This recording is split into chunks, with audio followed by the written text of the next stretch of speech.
Hey everyone, so today I wanted to give a brief summary of my personal path and sort of how I got here and my personal philosophy from the beginning all the way up until now.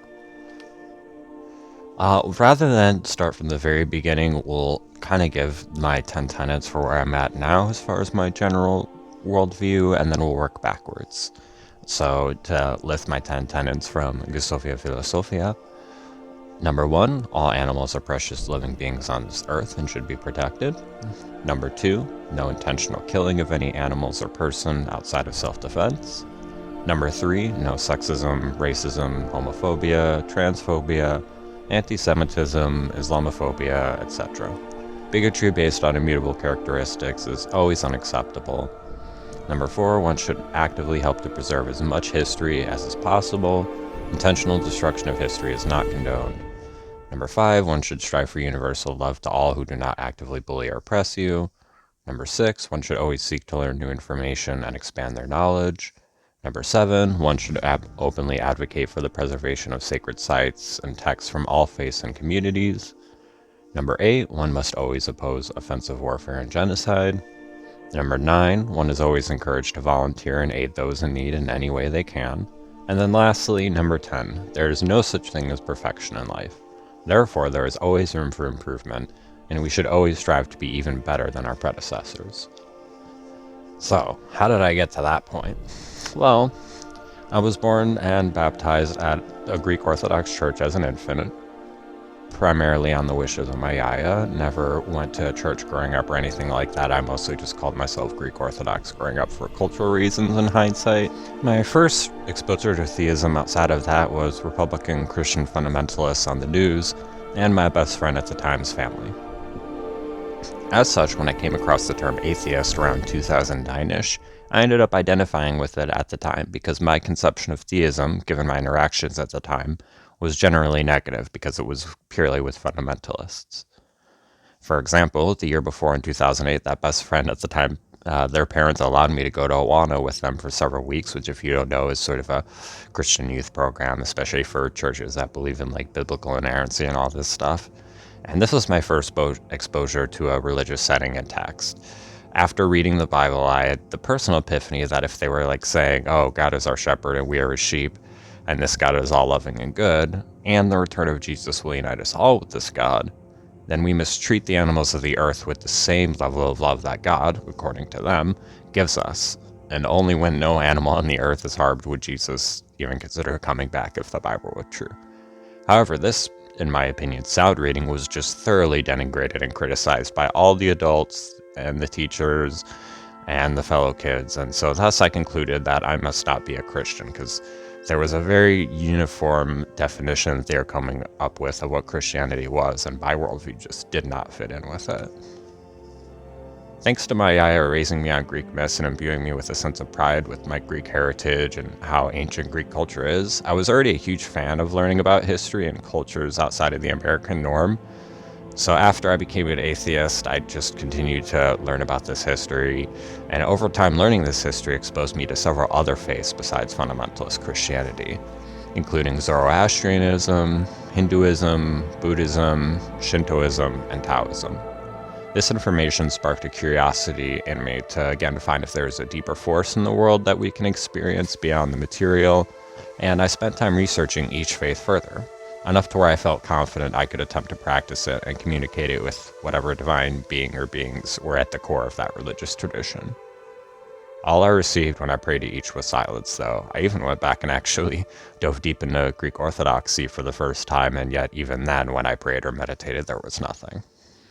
Eventually, between the only open theists I experienced, outside of my yaya of course, all being fundamentalists, and receiving nothing when I prayed to any divine, I came to view religion as something that for a while was a net negative cause for humanity. This unsurprisingly got me into a lot of debates with genuinely well-educated, passionate theists. Thus, I started researching atheistic philosophy to bolster my case, and through this research I came across anti-theism and anti-theists for the first time. In this philosophy, I found the words to express what I had believed at the time, that religious institutions were net negative and should be abandoned. Unlike my fellow anti-theists, though, I was more than willing to engage with theists on claims/arguments beyond what can simply be dismissed with material evidence.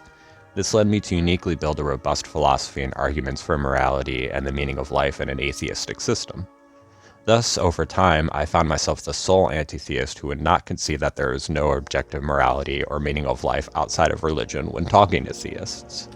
By 2019, I began to no longer wish to identify with anti-theism.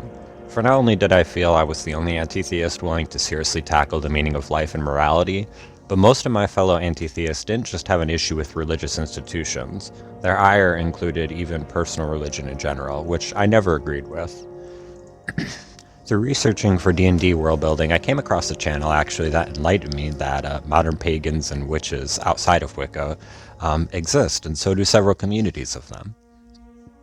In fact, there were even atheo-pagans who did all the Hellenic holidays but without the theism, which sounded so fun to me at the time I immediately joined in with these groups. I never stopped researching history in my free time often, so over this time I read several texts that slowly started to blur the lines for me between being an atheo-pagan or just an outright pagan. The Melinda Panha opened me up to accepting individual personal religious experience as something that is just as true for those who experienced it as any other experience. The Baal cycle opened my mind to the concept of a non-immortal divinity, and the Nag Hammadi library helped me understand that religion has historically been at the forefront of our scientific understanding of the world. Through time, I've come to realize that while trying to stick to any traditional path doesn't work for me, I've been taking what does work for me from each path and combining it into what feels, to me, like an unexpectedly internally consistent system. My Greek Orthodox origins have influenced my preference for visually stimulating ritual rather than like the more bare-bone Protestant approach. My years of finding morality and meaning in life while a non-theist has given me an incredibly unique personal system amongst my fellow theists that does not involve any conception of literal souls or an afterlife. My reading of ancient scholars who have independently come to some of the same conclusions as me has fueled my passion to continue doing my best to protect all life around me each and every single day. Lastly, being fascinated by other cultures and history my entire life has influenced my incredibly diverse pantheon of ancient deities I celebrate. Matsu, a Buddhist deity from southern China, Shakti, a Hindu deity from India, Thoth, an ancient Egyptian deity, and Artemis, an ancient Greek deity, and many, many others. Despite the atheistic tendencies of many of my beliefs, I still consider myself a theist, for I see divinity in all life and all aspects of the universe. Regardless of your disposition on the meaning of life, or lack thereof, things had to be created in the first place for us to even ponder the question in the first place.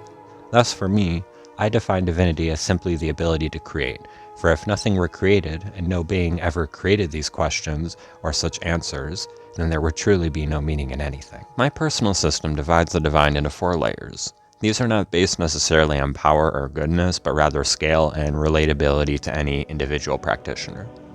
First is the universe itself, which through pure matter created life, and being the most vast thing in existence is by far the least personable. I personify this through both Shakti and Artemis. Personally, I believe the energy and the material of the universe is eternal and has existed for several cycles previous to us as well. And then second layer is all the unliving, in the scientific sense at least, yet active forces within the universe itself, such as the wind and tectonic plates, which, while far less vast than the universe, are still in forms and scale fairly impersonable to us. I personify this through an ever-expanding pantheon of ancient deities I resonate with to varying degrees, around 50 in total at the moment actually. Third is all life as a collective, which if focused on and treated with care is actually fairly personable to an extent. And then fourth is the smallest and most personable layer, you yourself of course. Here's how me putting my system into practice looks like. Using meditation at my altar for an example here. First, I will connect myself to what I metaphorically call the first divine layer and assess my own body. Am I hungry? Am I sore? When I meditate, do I have an injury I must take into account, etc.? If that's all good, I move on to the second and check on the living beings within my household, so my family and my pets, to make sure if they're okay, if they need anything at the moment, etc. Third, I check the weather in the yard outside to see if there's anything that needs to be attended to or taken note of. Lastly, I will go into my room, choose music I wish to meditate with, light my candles and sage sticks, then sit before my altar and try to envision my mind zooming out eventually to the scale of the entire universe itself. Most times my meditation merely stays at that level until I'm done, but on occasion I'm randomly gifted with inspiration that allows me to envision my mind going past what I call the first veil, aka the Big Bang, and sort of peering into what I envision are past cycles of the universe. And through these rare insights, I've come to believe in a sort of metaphorical samsara, or cycle of life, one where we don't have souls and there is no afterlife, but thanks to the universe being eternal and constantly recreating itself in multiple cycles, it is just a statistical inevitability that in time, the majority of the very matter that makes you up in this moment will form the matter of another living being in some future cycle of the universe. Heck, perhaps even the majority of your matter at this moment once was what formed another living being in a cycle of the past. So yeah, that's the end of the video. Hope you all like this little summary. Here's a little resource page if you're interested in getting into any of the texts that I mentioned.